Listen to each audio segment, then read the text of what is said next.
Corona virus کی دوسری لہر پہلے کی نسبت زیادہ جان لیوا ثابت ہو رہی ہے اور ایک مرتبہ پھر روزانہ کی بنیاد پر ملک میں ہلاکتوں کی تعداد بھی تیزی سے بڑھ رہی ہے۔ پاکستان میں کورونا سے متاثرہ افراد کی تعداد 4,82,178 ہو گئی ہے اور 10,176 افراد انتقال کر چکے ہیں۔ اس صورتحال کے پیش نظر حکومت پاکستان کی کوشش ہے کہ جلد از جلد ویکسین کا حصول ممکن بنا کر شہریوں کو اس بیماری سے محفوظ بنایا جا سکے۔ پاکستان پہلے مرحلے میں 12 لاکھ ویکسین کی ڈوز خریدے گا۔ یہ ویکسین فرنٹ لائن ورکرز کو مفت فراہم کی جائیں گی۔ آج کی اس ویڈیو میں ہم آپ کو بتائیں گے کہ پاکستان کون سی کمپنیوں سے ویکسین خرید رہا ہے اور وہ کس حد تک مؤثر ہیں۔ اس سے قبل کہ ہم آگے بڑھیں، آپ سے گزارش ہے کہ ہمارا چینل سبسکرائب کر دیں اور بیل آئیکن کو بھی دبا دیں تاکہ ہماری ہر آنے والی ویڈیو آپ تک بر وقت پہنچ سکے۔ ناظرین، پاکستان میں چین کی 2 کمپنیوں سائنو ویک اور سائنو فارم کی تیار کردہ ویکسین کے ٹرائل حتمی مرحلہ میں داخل ہو چکے ہیں اور قوی امکان ہے کہ پاکستان چین کی ان 2 کمپنیوں کی ویکسین ہی استعمال کرے گا۔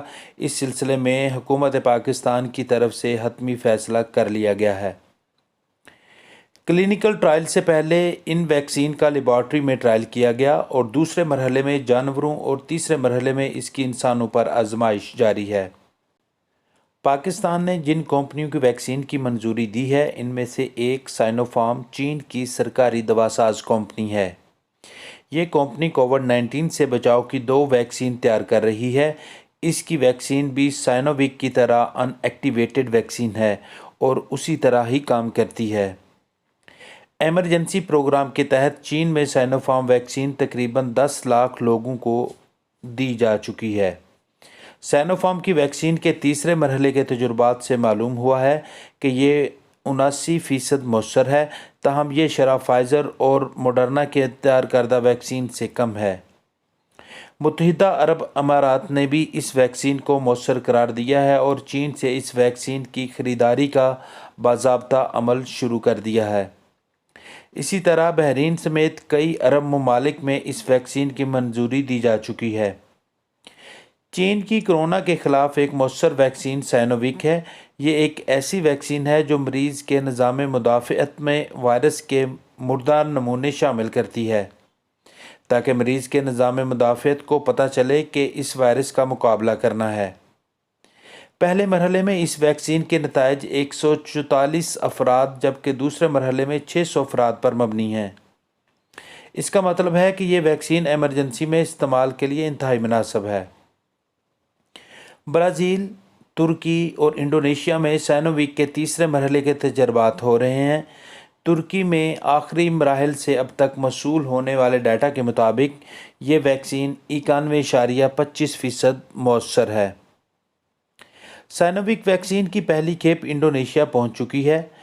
جنوری کے آخر تک انڈونیشیا میں 18 لاکھ ویکسین کی دوسری کھیپ بھی پہنچ جائے گی۔ انڈونیشیا کے فیصلے کے کچھ روز کے بعد کئی عرب ممالک جن میں متحدہ عرب امارات اور بحرین بھی شامل ہیں نے اس ویکسین کی باضابطہ منظوری دے دی ہے۔ سائنو ویک کا ایک اور فائدہ یہ ہے کہ یہ 2 سے 8 سینٹی گریڈ میں بھی رکھی جا سکتی ہے۔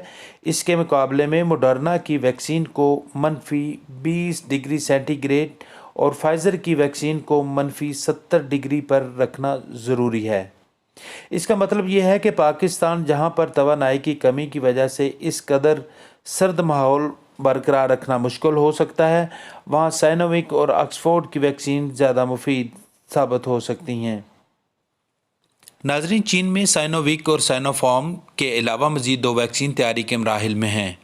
ان میں سے ایک کینسائنو بایولوجکس ہے جو سعودی عرب سمیت کئی ممالک میں تیاری کے تیسرے مرحلے میں داخل ہو چکی ہے، جبکہ ایک دوسری ویکسین انہوئزوئی فائی لانگ کوم نامی کمپنی تیار کر رہی ہے۔